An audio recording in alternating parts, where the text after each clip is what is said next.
Another night has ended. The crowd is shuffled out. Two guys at the end of the bar throw their last buds down. The smoky haze is lifted. The work lights have come on. Now I'm packing up this old guitar and headed home alone. I do what I do for the love of it. Sure ain't for the bucks. But maybe some magical wandering if I look deep enough. 'Cause what they say, everybody, 3 welcome. hours This a is a night great song. This is by a tortured Mark soul laid This bare. is Sometimes it songs feels we're like going to be playing tonight. playing And for welcome to Nashville. tables and chairs. And okay, all right, cool. All right, well, glad you guys could join us. This is live from Lebanon, Tennessee, which is east of Nashville, about what, 30, 40 miles? Maybe 30. Right? And how you doing? Hey, so anyway, this right here is introduce yourself. I'm Jeff Pearson. Life is good and it's getting better, y'all. Yeah, and happy Memorial Day weekend, by the way. It's warm today, isn't it? Yeah. I just noticed that. It was supposed to rain, but what you gonna do? Well, you know what? I want to introduce everybody to you and your musical art. We're about to do a songwriter round here at Starstruck Farm. And right now they've got the honor guard in there. They're going to have like a speech going on. Yep. You just got done eating next door at the J Bob's, right? Yeah. How was it? It was great. I just flossed my teeth. Because they have like barbecue here. Barbecue is the worst when it comes to it. The flavor, it's great. It's going down. But it just leaves evidence everywhere, doesn't it? Yeah. And also, it's hard to eat anything like that and then go sing. But hey, as my father used to say, who cares? Who cares? That's right. Well, you know, I just wanted to thank you for taking some time out because they're going to go live in about, let's see, it's 7 o'clock now, our time in Tennessee. So we've got about, a good 20 minutes or so to dabble with your mind and your experience. So you've spent over 2 decades in Nashville, right? I've been here 39 years. 39 years. Okay, so that's almost 4 decades. Yeah. So if we do the math correctly, right? Yeah. Shy a year. Okay, well, I know that you were hosting, and we're going to start off with this, and then you can go in every direction. Right? Bluebird Cafe, the world famous Bluebird Cafe. You were hosting that with the Writer Rounds, right? Yeah, I hosted it for 17 years straight. Wow. And now I do it here and there. Steve Goody, my dear friend, is the host now. When he's on the road, I filled in for him. I did like all three of the 4 weekends in April. And, I've got stories about celebrities that weren't celebrities before when they were coming up there to play at the Bluebird. It's been an exciting part of my whole musical life. The way I got the gig is Amy Kurland, who used to own it. Right. Now the Nashville Songwriters Association International owns it. But Amy was not comfortable being on stage introducing all the writers. And when I got up there to do my little songs, I have somewhat of a theater background. I got up there and I was pretending like I was scared to death. I got up there and I went, I'm Jeff Pearson, and I'm very excited to be here tonight. And I want to dedicate all these songs that I wrote to the father of country music, John Travolta. Tore the audience to shreds. And Amy afterward goes, I want you to be the host. So that's how I got the gig. Wow. Well, so we can thank John Travolta for Did you do any Saturday Night Fever moves or anything like that? No, I because that's way left field, right? I can't dance at all. No, well, I think that was pretty cool. Yeah, because I've been to the Bluebird Cafe. I've met I met Tony Arata, Leslie Thatcher, Roger Cook. It's a great place. As a matter of fact, I think it's shut down right now because of the roof damage. It's in the roof, yeah. Yeah, and I know they're building a huge skyscraper right on its property. If you've ever been to the Bluebird Cafe, and he said the National Songwriting Association, I'm a member of that too, the NSAI, off of Roy Acuff, I think. Roy Acuff. Acuff. Oh, yeah, there you go. I'm learning how to pronounce certain things down here because I'm from Detroit. But anyway, so yeah, I noticed that they're putting a skyscraper in the parking lot. I don't even think holds 20 cars. No, it doesn't. I don't know where people park. I don't either. And it's a busy road. I mean, Yeah. it's like, so you can't park on the road. It's not, there's any side streets, I don't think. I think they just park everywhere they can. I There's a have bank. no idea. Yeah, anyway, well, that's cool. I'm going to get more back into that if I can. But let's go even deeper. Let's go further back. So you're originally from where? I'm from my hometown, Santa Fe Springs, California. When I was 21, I moved to Huntington Beach. I've been there. And I Beautiful. played 5 nights a week forever. Mm-hmm. And I moved here in 85. I actually came here in 1980 because Jim Stafford had cut one of my songs. Spiders and Snakes, Jim Stafford. I'm sorry? Spiders and Snakes? Yeah, the same guy. Yeah, okay, cool. And I came to I was invited to the session by Stafford. Mm-hmm. And I came here and met some folks. I met Mae Axton, who wrote Heartbreak Hotel. And she invited me over to an evening at a dinner party, and I couldn't make it because I had commitments in California. But I came back in '85 and stuff. And, I mean, I had a good run for a while. I tell people I was moderately successful. I had about 60 songs recorded, maybe 50 in Christian music, maybe 10 or 12 in country music, and I had some things in the Netherlands and also in Canada. But the artists that cut my songs after Jim Stafford was Barbara Mandrell, the Oak Ridge Boys, Ricky Van Shelton, Hank Williams Jr., and I wrote 3 songs with Chris Young that he recorded on his first independent album. And now he doesn't answer my calls, but he's still a great guy, and he's got great songwriting instincts. I can guarantee. Really? Yeah, he really does. Yeah, I have a friend of mine who loves Chris Young. So when you said that name, and he's out of Texas, so my friend. Yeah. So if you're watching later, this is great. This is good stuff. See, I had no idea. Honestly, I have no idea. This is the best part about Nash Talk because I'm just gonna, extract things from you that somebody might not know, including myself. So when between that part, California, and Nashville, Tennessee, was there anything that interceded before you got to this location? Well, it's funny. I had a hit record in Orange County that was a fluke. It was a song called Orange County Cowboy. And John DeZima was the program director for Kick FM, which was the country station in Orange County. He heard the song and he goes, I'm putting it on the air. He played it one time. They had 100 phone calls because there's no other songs about Orange County. No. And it was a funny song, not funny novelty, but just lighthearted. But it painted a picture of what life was like in 1984 in Orange County. So that got me some attention, and I was playing lead guitar on the road for Paul Overstreet, and my first publishing deal was with Roger Murrah, who's in the Songwriters Hall of Fame, and then my second publishing deal was with Tom Collins. Then my third publishing deal here was with Niles Borup, who was the number one, in my opinion, and a lot of people's number one song man in Nashville, Tennessee. He can hear a song. Anyway, everything about songwriting I learned from Roger Murrah and Niles Borup. Wow, that's amazing. So you've had a pretty illustrious career, haven't you? Yeah, like I say, I've been moderately successful. Moderately, that's what. Moderately is better, and I mean that's probably as good as anybody could ever want it, right? Yeah.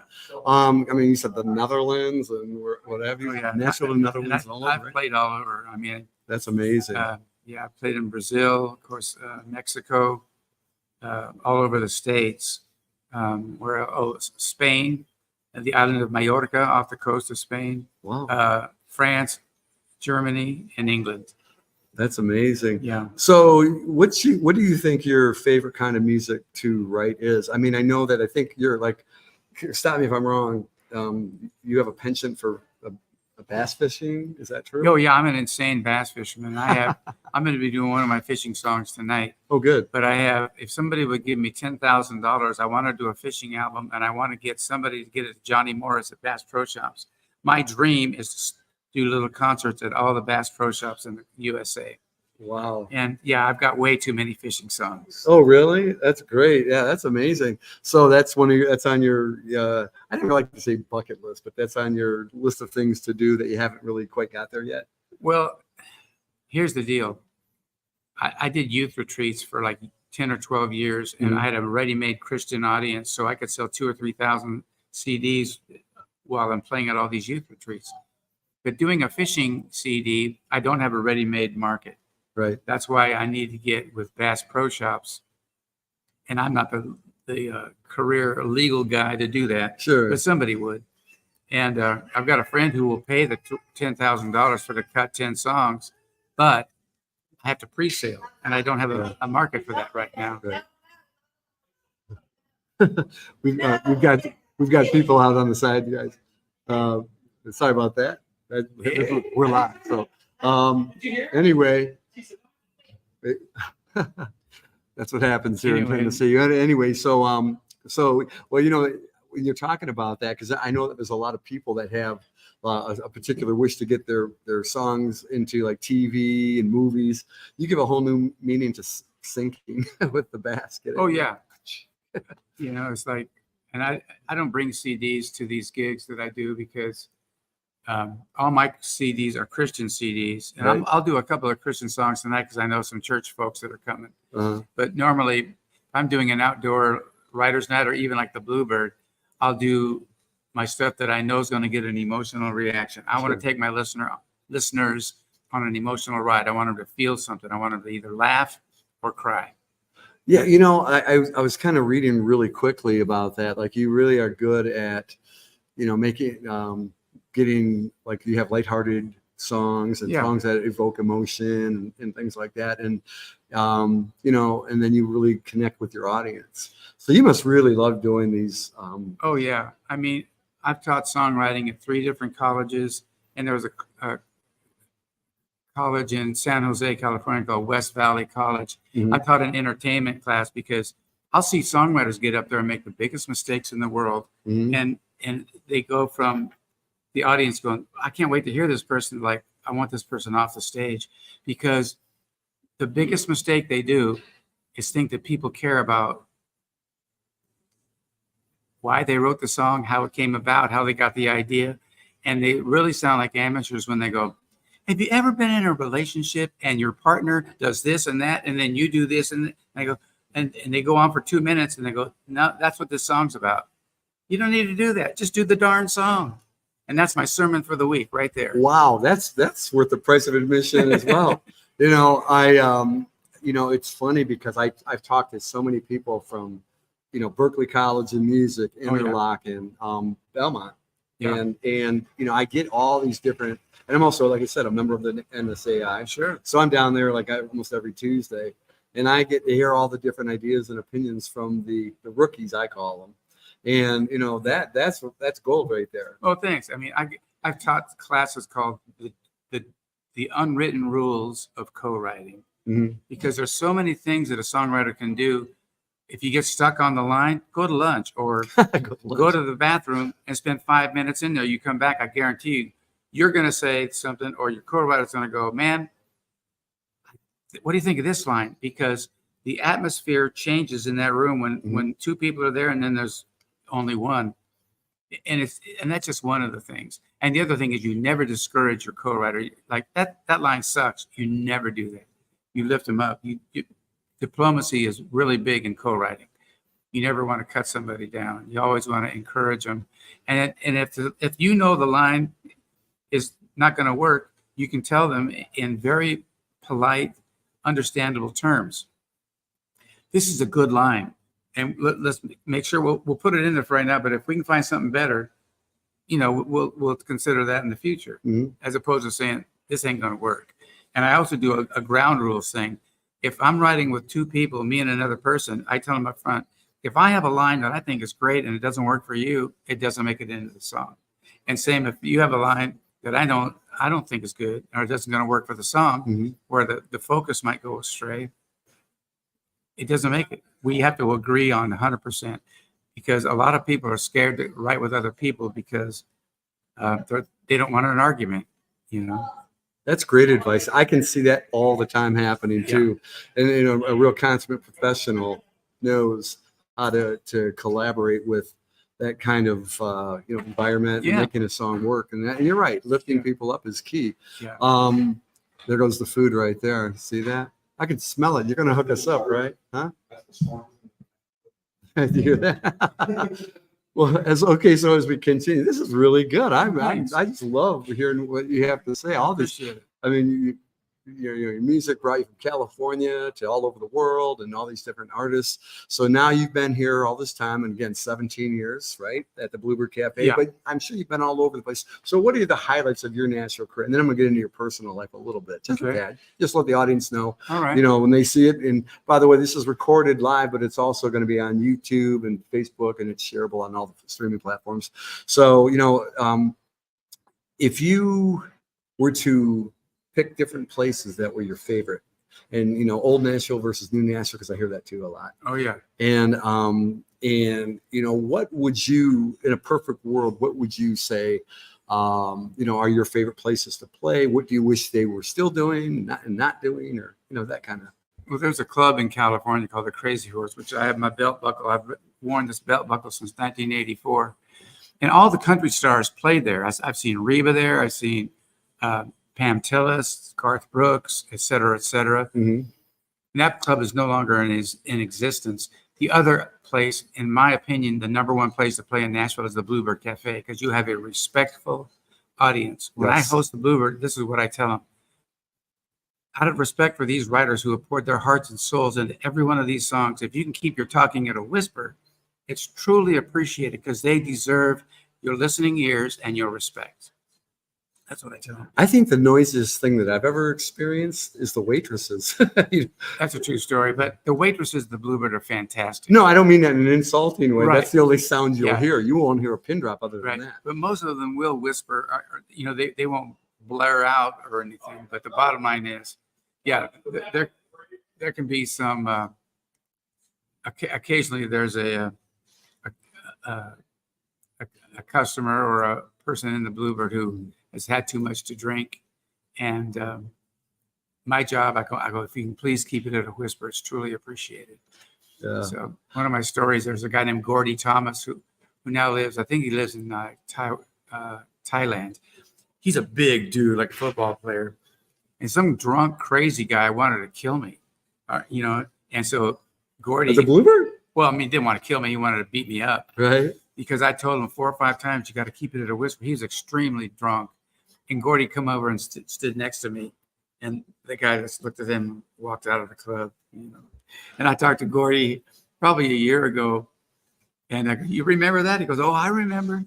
Now, what was Gordy's capacity? He was just a big dude. He was a songwriter. Oh, And- okay, and okay, he was okay. just there. And Because I was there. The first time I was there, it was sold out, and that's when I, you know, saw Tony Arata and everybody. oh yeah, And I was going to get in no matter what.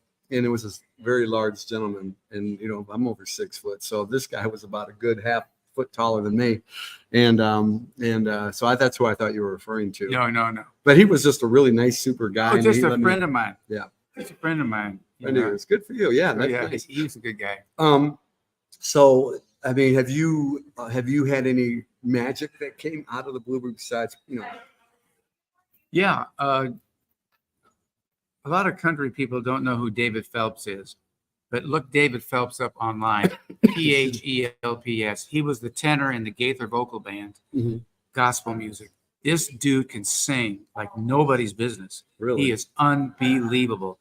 And I saw him walk in when we were in the round, and I did a couple of my Christian songs. One of them was called The Wind and the Waves.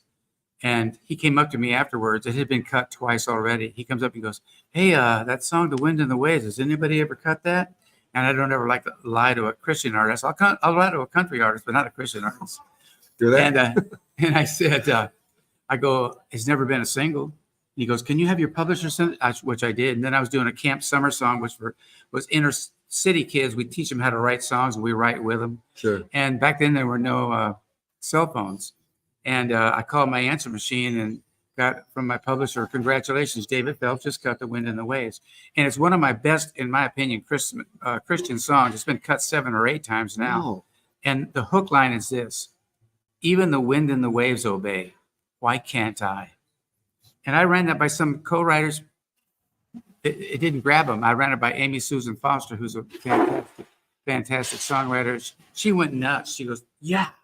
And that's when we wrote it right there, then and there. Wow, that's a really good story. So, okay, now I don't know like your personal life is funny. I mean, are you married? Yeah. Married 21 years. My wife is 15 and a half years younger than me. And my daughter just turned 18. She's going to UT. She went to Donaldson Christian Academy, kept us in the poorhouse because it's a lot of money, Of course, going there. But yeah, she's going to UT. She's going to be a nurse practitioner. Uh-huh. My wife's a music teacher in Metro for 29 years. And that's what's going on. Well, that's going on now. Where exactly do you live? We live in Hermitage. Hermitage. Okay, I don't know between Nashville. I know I've been there. Yeah, it's right below Mount Juliet. Mount Juliet. Okay, Mount Juliet's not too far from here, is it? Oh yeah, it's a little way. Well, no, it's maybe 10 or 12 miles down the interstate. Yeah, because I know there's Goodlettsville and there's Henderson and all that, and so yeah. Oh wow. Okay. Yeah. So you got to go. In a few minutes. Okay, so we can wind it down. Well, okay, since this is your show right now, what would you want in the last couple of minutes? What would you want to say? Because we're recording this. Uh-huh. What would you love to say to somebody right now, to the world, or to somebody in the future generation? Like you gave us some really good songwriting advice, and yeah, well, I've done this songwriting course. Some people call it song coaching. Mm-hmm. But I learned from Niles Bohrop. He can listen to a song and say, there's one word that needs to change. What word is it? He goes, it's the first word in the second line of the chorus. That's how brilliant Niles is. People say that about me now because I've learned it all from, thank you. I've learned it all from Niles and Roger Murrah. And so it's like, I do these it's called one-on-one songwriting sessions. I get people, they bring their lyric sheet. I show them where the focus might go astray if it does. And a lot of times the first verse, they're wasting space. Start your song with the second verse because you're jumping right into it. But you also want to leave enough room to write another second verse so that the song has some what I call forward movement. But, I've been doing this for a long, long time. I can bass fish and I can write songs. I can't do hardly anything else. Those are two really good things, though. Right? So now, if you played bass and then I play bass in the church praise band, and you don't even have to change the spelling of what you like to do. No, that's a true story. True story. Play bass and bass, and that'd be a song too. Say, I get co-writing. There you go. Yeah, you got it. Wow. Well, that's great. I'm glad you got to sit down with me. Me too. I know Les Kerr is also going to be playing with you. Mark Allen Burnett's going to be playing with you. I don't know if I'll have any time to get to them because the guys are getting ready to go on stage. Yeah. You gave us a whole lot. Well, I appreciate that. A whole lot. I got to get over there and go like this. Ding, ding, ding, ding, ding. I mean, we're going to come and watch the show in a little bit. Good. So I guess we're going to leave it at that. And thank you very much for your time. And is there anywhere you want people to contact? You have a website or anything like that? I'm a very untechnical guy. Okay. Half the world has my phone number because when I hosted the Bluebird, digits, no. Yeah, people would call me from Des Moines, Iowa, say, "Hey, I'm playing in 2 weeks with the Bluebird. Got any advice?" Yeah. But whatever. You don't have a beeper, do you? No, I got an insulin pump. Looks like a beeper. Wow. Hey, I was kidding. Yeah. Everybody, people will say that and I go, "You wear a beeper still?" I never wore one. But yeah, I don't have any, Right. If somebody wanted to do my songwriting session, I'll give you my phone number because I don't give a darn.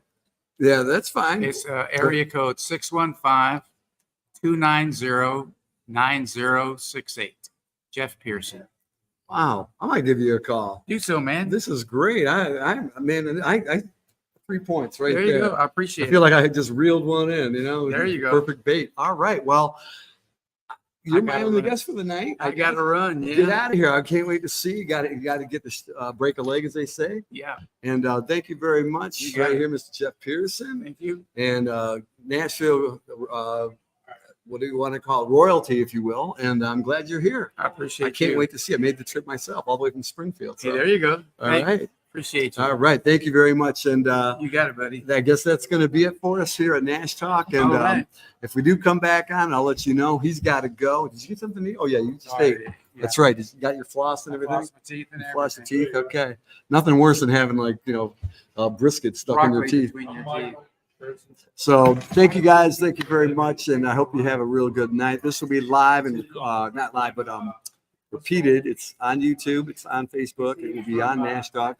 and we're going to slice and dice more of these things coming up, even in past interviews. This is probably my last one here in Nashville. I was supposed to leave today, but I'm going to be here till probably Memorial Day is over, and then I'll head back to Detroit. So have a great Memorial Day weekend. Be safe. Honor your troops out there. We've got the Honor Guardian here. I guess that's all I can say. Have a great night. And that's live from Nash Talk. Have a great night.